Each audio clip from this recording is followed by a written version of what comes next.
नमस्ते। आज मैं national commission of backward classes, national commission for human right और national commission of civil caste type के बारे में बताने जा रहा हूँ। तो संविधान के आर्टिकल 338 हमें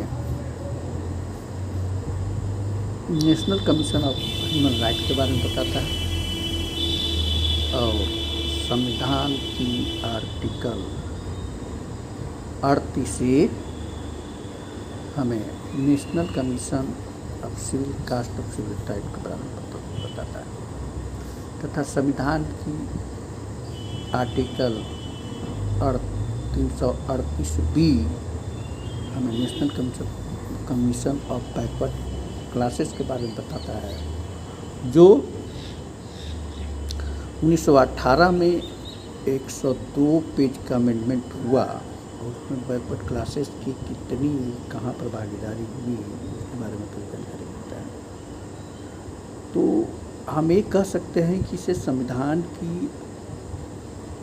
जो स्थिति है 1993 में जब संविधान की धारा 338B पर बहस चल रही थी तो उस पर कहा जा रहा था कि 338B देश के लिए एक बहुत ही फायदेमंद सौदा होगा और इससे बहुसंख्यक आबादी को प्रॉब्लम नहीं होगा और एक न एक समय यह देश के आने वाले समय में महत्वपूर्ण भूमिका निभाएगी, क्योंकि संविधान की धाराएं पर जब बहस चलती है तो सबसे पहले एक चीज़ पर ध्यान दिया जाता है। वह एक चीज़ वो होता है कि हम मानव का ह्यूमन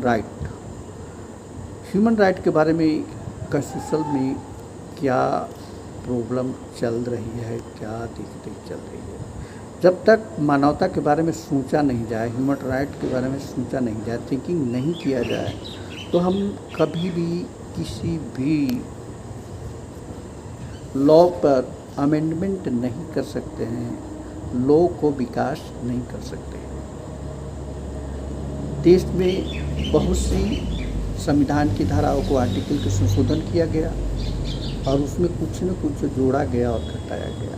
38B, 38A, 338 ये सारे के सारे जो है संविधान की सही जानकारी मिलती है। और जब तक संविधान में हम 6 मौलिक अधिकारों को सही रूप से परिभाषित ना कर लेते हैं तब तक संविधान में कोई बेनिफिट नहीं है। इसलिए ह्यूमन राइट को सबसे पहले अटेंशन में लिया गया है, ध्यान में लिया गया है।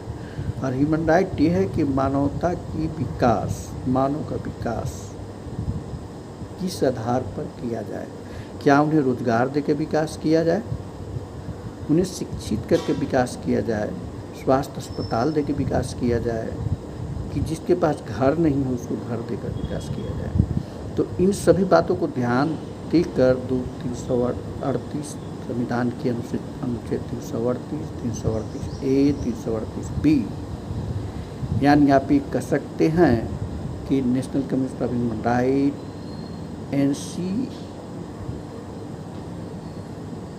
NCHR national commission of SC/ST, NC/ST national commission of backward classes NC/BC पर ध्यान न दिया जाए तो आप सही ह्यूमन राइट की ओर नहीं जा सकते हैं।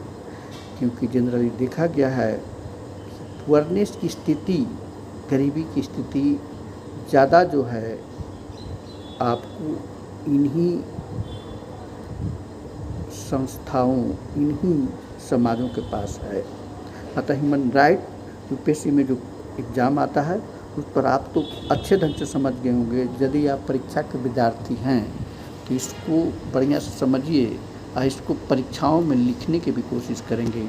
और इन तीनों चीज़ों में जो आपको सारा कन्फ्यूज लगता है तो कमेंट में बताएंगे और हम उसको सोल्व करने की कोशिश करेंगे। जय संविधान, जय भीम, नमो बुद्धाय।